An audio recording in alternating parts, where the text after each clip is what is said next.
Why land acknowledgement statements? A recent addition to academic events at secular universities is the reading of land acknowledgement statements.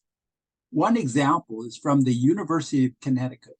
Quote, "We would like to begin by acknowledging that the land on which we gather is the territory of the Eastern Pequot, the Golden Hill Pagasit, the Lenape, the Mashantucket Pequot, Mohegan, and Skaltiko peoples who have stewarded this land throughout the generations. We thank them for their strength and resilience in protecting this land and aspire to uphold our responsibilities according to their example." End of quote. The suggestion is that the university is on Indigenous land. You can find posters on campuses stating you are on Indigenous land. Such a claim is puzzling to historians. The totality of human history reveals that countless groups of people occupied land in all regions of the world. How is it that one group, by suggestion rather than legally, owns the land in perpetuity? Who decides what group was first?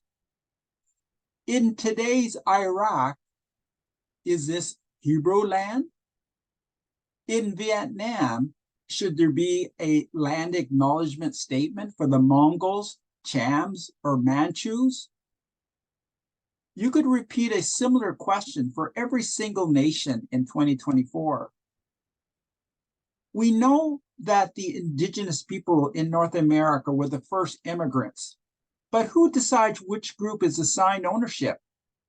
Some land statements skirt this issue by listing multiple groups, which is interesting when you know that the listed groups often killed and enslaved each other. Where I live in southern Ontario, there were fierce intertribal wars over the centuries. Where is the cutoff date to reward a particular group or groups as the landowner? Can we be assured that the correct group is acknowledged for the land? There are no answers because the creators of the land acknowledgement statements apparently had no interest in such questions. It does not need to be logical. How did a small group of promoters pull this off? And why? In Canada, ever since the days of Samuel de Champlain, we have known that most land was under control of a dominant Indigenous group. Why do some Canadians believe it necessary now to make a land acknowledgement statement? Where do politics come in? Some commentators identify a covert purpose for having people recognize their so-called privilege. People need to accept the historical injustice of colonization, even if it is explained by promoters dismissing much history. In essence, when the land acknowledgement statement is read, one must stand attentively with a penitential attitude, honoring the policies of grievance. Cleverly, the statement is usually timed when the audience is standing. The reading is thus elevated like a Christian prayer. The virtual signaling of land acknowledgement statements gives everyone a free pass. You comply, you are a good person. If you have doubts, you must be a bad person. Thus, you stay silent and ignore the lack of integrity of the whole process planned by limited consultation. Forget about dissenting views of Bible scholars, ethicists, and historians.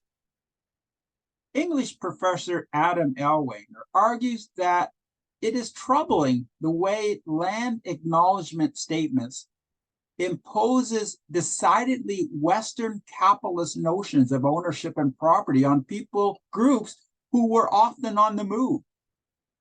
As people today do not entertain the idea that a particular group owns air, Indigenous people centuries ago did not embrace the idea of land ownership.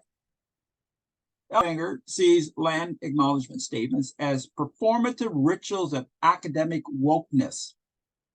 The progressives who draw on the tragic stories of marginalized people have little interest in redressing those suffering. Those favoring the postmodern tradition of critical theory fail to understand that a land acknowledgement statement is in itself an exercise in power. This failure to understand does not matter. What matters is that a few words conveniently replace real action that could assist our Indigenous brothers and sisters in need. The secular promoters did their moral duty, and the performance only took 1 minute of people's time. That was easy. Thank you.